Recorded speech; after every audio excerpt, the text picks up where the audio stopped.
rather fond of called A la Triste that takes place during this era, and that's the battle cry. It's for Spain, España! And they have this pipe thing and stuff like that. And Harper got pipes, spears, I thought you said pipes. They had those too. But no, we're talking pipes. Big spears,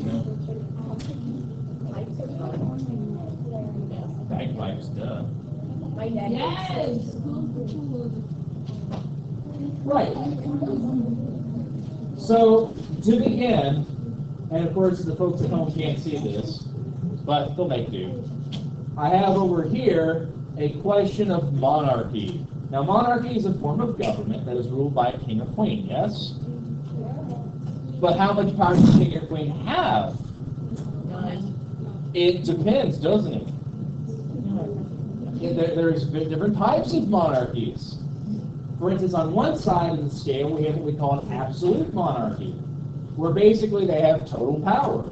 The other side of the scale is limited. A constitution, or in some cases, another governing body, limits the power of the monarch.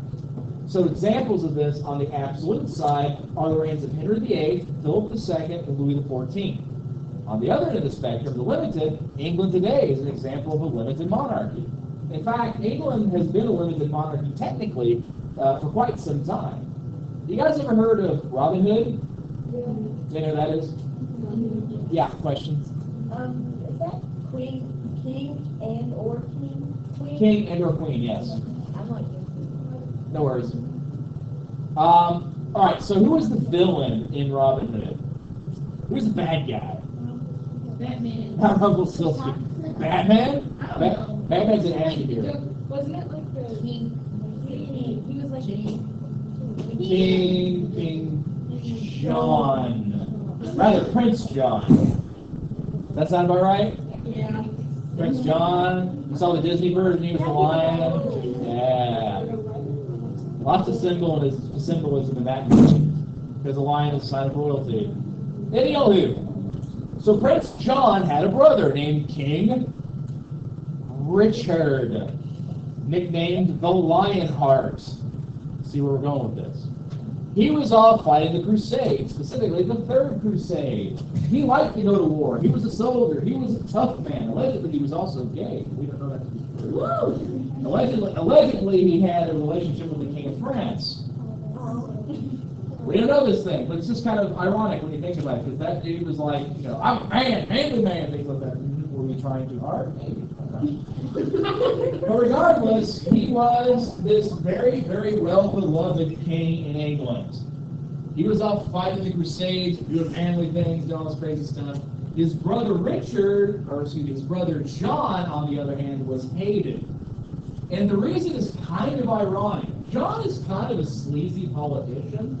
He wanted to take the throne for a long time, and his father, who was Henry V, wanted him to basically take the throne. However, he lost favor to Richard because of reasons I won't go into. And because of that, he was always trying to want to be the important person. They had one of those awkward family situations in the world. Henry V was married to a lady named Eleanor of Aquitaine. And if you ever need proof that women were powerful, influential individuals in history and not these prissy damsels of distress Disney would have us believe, check her out. She went to war with her husband. Like, it's not like they were having an argument. She led armies in battle against her husband's armies. That's pretty freaking awkward. Especially because he defeated his wife, had her imprisoned, and still invited her to Christmas and Easter. And she went! You pick her up on her armed guard. In England, it's like, hello dear, how's your stay been? Oh, it's the loveliest prison. Oh, that's wonderful. They don't work with all these people. Meanwhile, he's got this mistress who's like less than half his age, because he's like 50-something and they're like 14. That was just normal at the time. So it's just like, this has got to be the most awkward family Christmas in the world. Especially because it invites all of his sons, even those he defeated in battle, and those who are favored, they're like rubbing shoulders, kind of things like that. Just kind of like, hey Dad, what did you give me for Christmas? Prison. This is how it was. Well, that's their kids, Yeah. After constitution Constitution or governing body. So anyhow, so Richard is off fighting wars, and his brother John, he's back home actually governing. Now, as you guys know, wars are expensive. How do governments pay for expensive things like wars? Taxes. They raise the taxes. Hey, does this sound familiar? Vito, Prince John raising taxes on us, but we love Richard. And who's the taxes paid for? Richard! It's so freaking ironic. The head is exploding, So this is how things go, right? And they hate John for all these taxes. But he also is not a really bright guy. He actually had some problems mentally. And in particular, he was really bad with people, especially Parliament, his lords and ladies. Like, for instance, he had an affair with the wife of one of, his main people in Parliament. Ended up abducting her so she could be with them. This is kind of seen as a bad thing to do. So the lords rose in rebellion against their own king and forced him at the point of the sword to sign the document called Magna Carta. And from that point on, the monarchy of England is kind of limited. There's certain rights the king does not have. For instance, he can't just get rid of Parliament. Well, that's all well and good on paper, but something has to back up paper. Because unless there's somebody enforcing laws, no one obeys them. If you think about it, what's the number one most commonly broken law in the United States? Speed limit, yes. Because it's really hard to enforce. And they make all these attempts to enforce it, but it doesn't matter. The more unenforceable a law, the less likely people are going to obey it. Like, there are stop signs out in the middle of cornfields. It's like if you've ever been to rural areas with just cornfields and soybeans everywhere, there's stop signs in the road. No one pays attention to those. They just keep on trucking, because no one's there's not a cop just sitting in a cornfield. I'm gonna get you. That doesn't happen. So this is the same sort of thing. No one was enforcing it. In some cases, Henry's whatever, and then what he wanted. However, that later on we'll see becomes a much bigger deal when they support the English Bill of Rights. So things don't change. That's limited monarchy. Absolute monarchs are I do what I want. Now, it's not just that.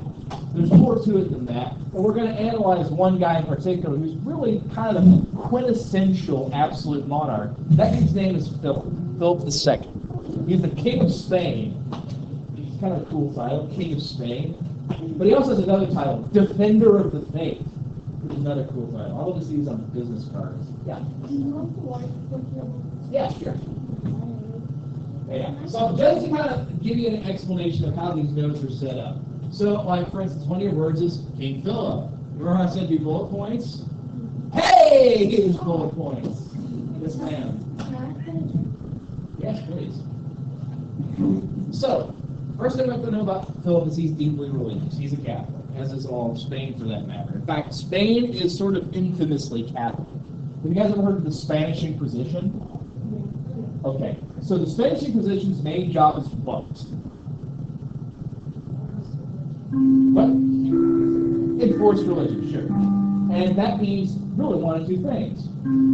A, combating heresy from within the church, and B, enforcing the faith on the unfaithful. I.e., if you're a Jew, you're going to become Catholic. You want to be Catholic. If you don't, well, here, meet Mr. Torturer. That's kind of what they did. It's sort of their thing. Well, there's a couple wars that Philip ends up fighting that kind of signifies his faith. The first is in, really one battle in particular, as part of a larger war against the Ottoman Turks, the Battle of Lepanto. It was actually a naval battle that is sort of a weird battle because it's kind of both a victory and a defeat. Yes, it's technically he won that war, but he really didn't gain anything out of it, except for a fancy title, Defender of the Faith. It also starts to signify the loss of power of the Ottomans. Now, that being said, they still have a significant amount of power. So again, it's is really that important? No, not really, but it does do a couple things. One, it solidifies Spain's sort of position as defender of the Catholic Church, and secondly, it is kind of this continuation of the Reconquista. The Reconquista was where Spain went back and took over the southern part of Spain, which had been controlled by the Moors, who were Muslims from Morocco. So the Battle of Lepanto is one of these battles. The second one is actually against England. Because England was what faith? Protestant, yes. And in particular, there's a very famous English monarch on the throne at the time you've probably heard of. Her name was Elizabeth. Elizabeth I. Big red-haired chick, you know what I'm talking about? They have movies on her, actually. Couple. Well, the thing is, despite their disagreements over religion, that's not reason enough to go to war. You see, there's an important concept in Christianity that is Christendom. All Christians working together and not fighting. Now, of course, how often does that really work? I mean, we're talking about like the Protestant Reformation. That doesn't happen.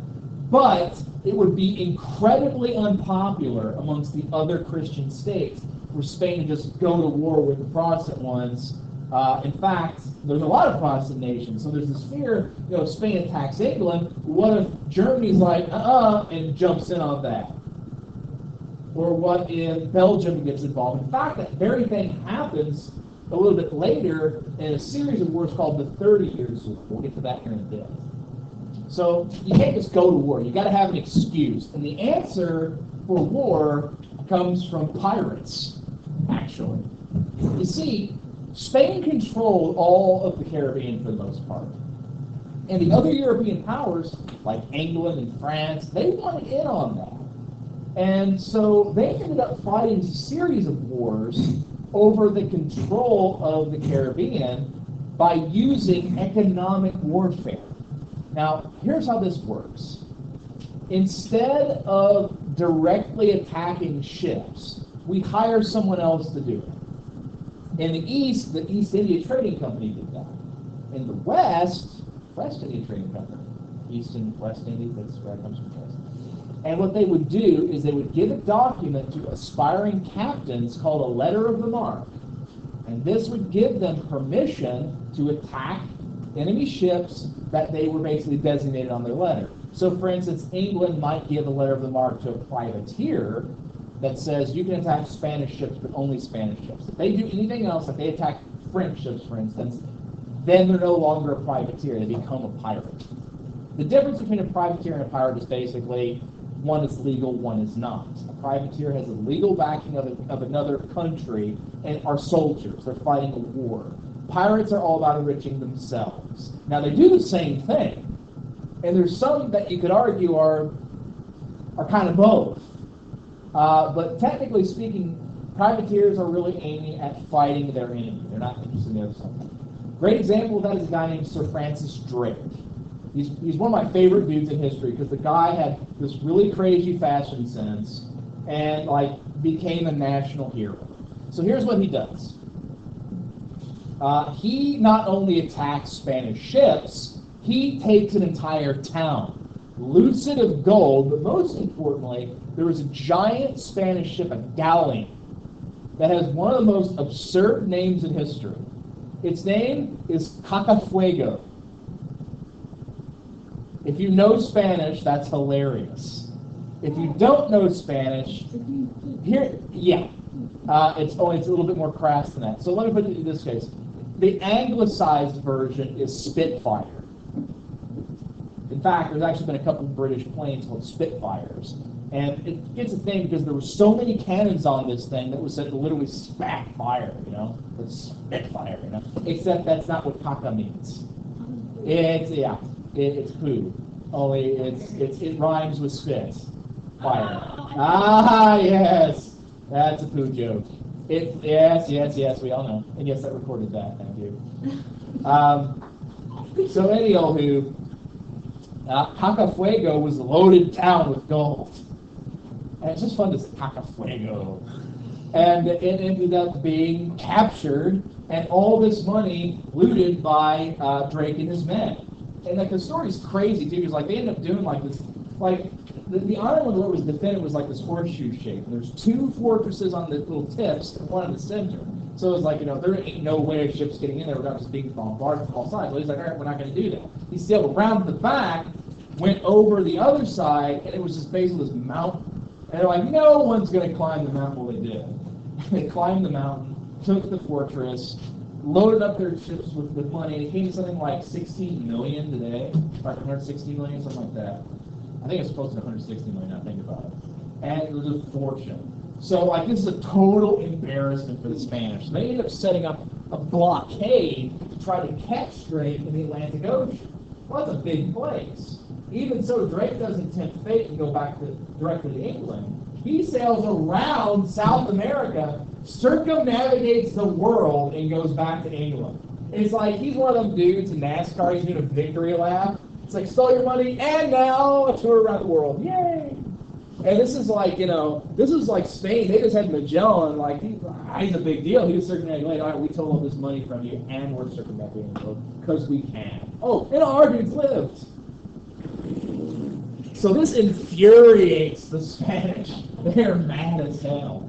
And so they issue an ultimatum. They say, look, you are going to return all the money that the pirate, they call him pirate, the pirate Drake stole, and you're going to turn him over in chains so he can face punishment. So Queen Elizabeth's like, I'll get right on that, and she knights him. So she's like, I'm not doing that. So this is, we're going to go to war. Here's the problem. Spain, great army. Their army's never been defeated. Right? They have this really long record of victories because of the Spanish tercio.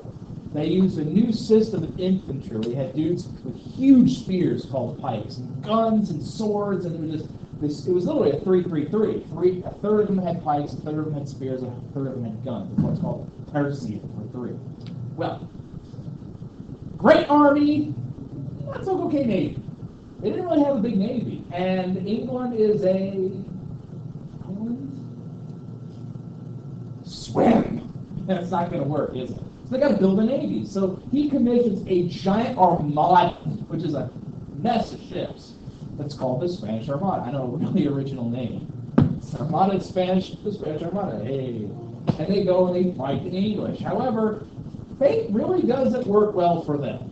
Because when they get to the English Channel, the English Channel isn't the roughest seas in the world. It's not exactly calm, but I mean, a dude swam it. A lady swam it.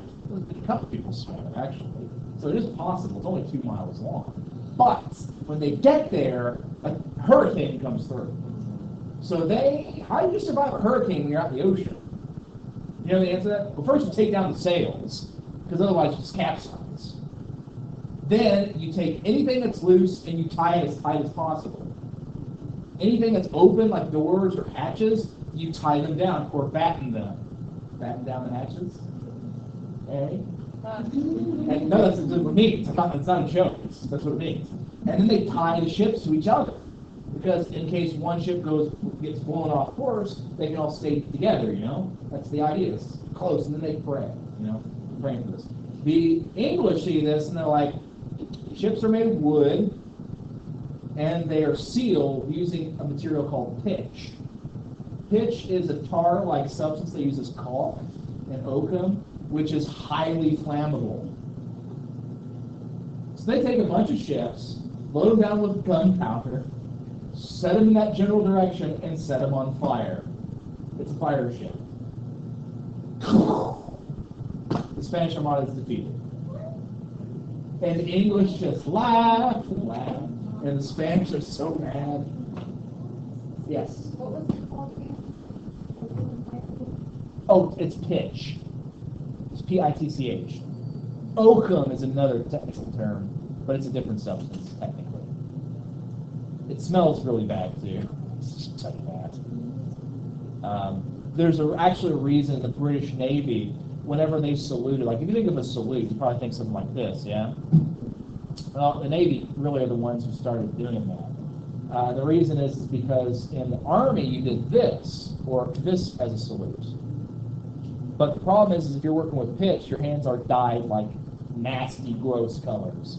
Like, if you ever been like working on something really, really dusty, you look at your hands all black or covered in like ick, all right, so that's basically what you look like all the time. So it was seen as offensive to show an officer all this grossness on your hands, and so they took it down, or they just do this. So that's why they did that. So another thing about Philip is he was incredibly paranoid. This is a dude who slept with a knife underneath his pillow at all times. He could stab himself.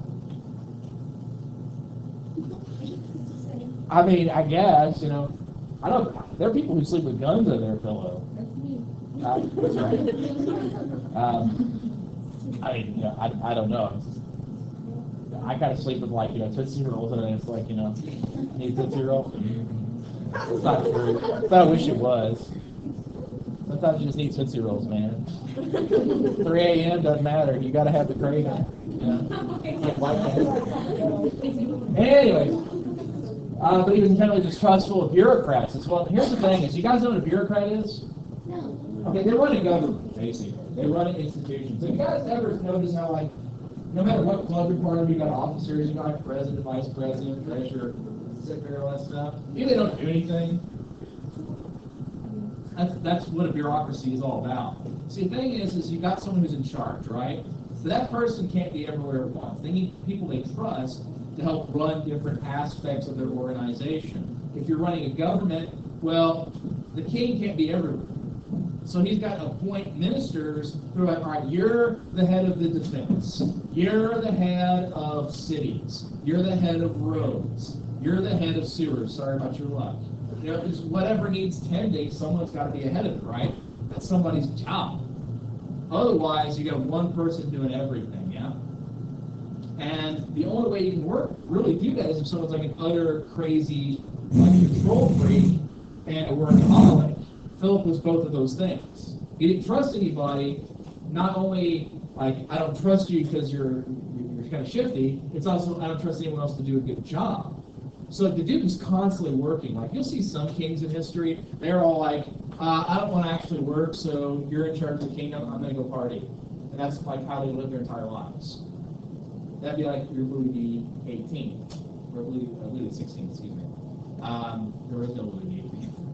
I don't know why I said that. Anyway, Louis XVI, Marie Antoinette, excuse me. Anyone know that person? Her husband, that guy, that was his life, basically. It was basically partying. Actually, it wasn't even really that because he was really socially awkward. He basically just made locks. That was kind of his hobby. All kinds of crass jokes about him, in fact, because of that. Anyways, but yeah, there are people like that in history, and then there's Philip. Philip was like, nah, I'm doing it all. And the problem with that is he was actually very competent, obviously, because under his reign, Spain emerges as the world power. It's its golden age. In fact, there's a term that Spanish translates to the sun never sets on the Spanish Empire. They controlled so much of the world, at some point it was under day. Well, eventually the British take that term, and the sun never sets on the British Empire. But that's where that comes from originally. So he was very successful, but what happens when he dies? Which he does at a pretty young age, mind you, because he was working himself to death. There's not a bureaucracy, there's not an infrastructure in place to take over. He dies, holy crap, someone's got to take over. No one's running the entire empire.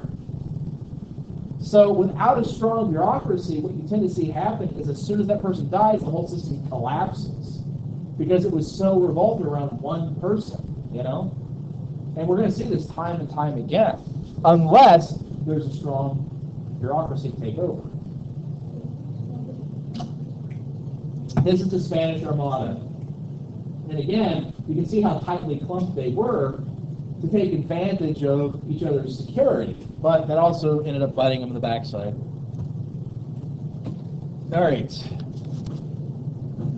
There's a few reasons why after Philip, the Spanish Empire starts to collapse. Number one, the successors he left behind him were not nearly as talented. They didn't have the strength of character or of wit to deal with the system he had in place. Number two, Spain fought a number of overseas wars that drained it of all of its gold. In fact, there was a lot of money coming in from the New World. They became so dependent on it that they stopped, in many cases, growing their own crops. They just used Spanish treasure for everything. They could import food. But this meant they were heavily dependent on other markets. And when that money started to dry up, suddenly their economy is way behind. Remember how we were saying that taxes became an important part when you have to pay for wars? Well, who do you tax? This is an important question. In the case of the American Revolutionary War, they had to make a decision. They had to make a decision with the wars of religion. And the middle class had the most money outside of the nobility. The nobility had most of it, don't get me wrong. They had most of the power, most of the wealth. And what happened is the nobility, using their power and influence, got it passed as a privilege that the nobles could not be taxed. Now just think about this for a second. Your wealthiest citizens are not taxed. Doesn't that seem kind of dumb? By the way, what do we do now? We don't tax the wealthiest people in our country. So this is kind of the same sort of thing, which makes sense. If you had the power and the money and influence, wouldn't you use that power, money, and influence to not be taxed? Probably. That tends to be what happens in history. So they relied way too heavily on the middle class, who, by the way, tended to support the monarchy. So what happened was, this middle class either A, left, or B, did not support the monarchy when things got tough. In case of some places, you have revolution. Yeah. What are these all like? Reasons why Spain collapses after Philip II's death. Or in other words, after Philip, bam. Speaking of religious intolerance, one of the benefits of diversity is a country or society can benefit from the strengths of people trained in other cultures. Other cultures stress different types of educations. And a pluralistic society can benefit from that. Well, Spain was not. They were religiously intolerant, especially to Jews and Muslims. Now, remember what we said about Jewish tradition in terms of education, how they were pushed into positions and jobs that made a lot of money and had a lot of skills? Well, whenever they're kicked out of Spain, they go to places like England, which welcome them with open arms. So what happens in those countries? They benefit from increased skilled laborers and their economy booms.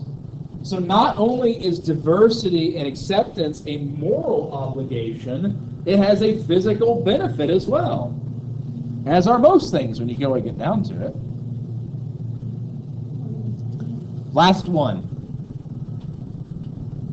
Because there was so much gold and silver coming into Spain, inflation set in. Now, you guys know what inflation is. This is an important economic concept.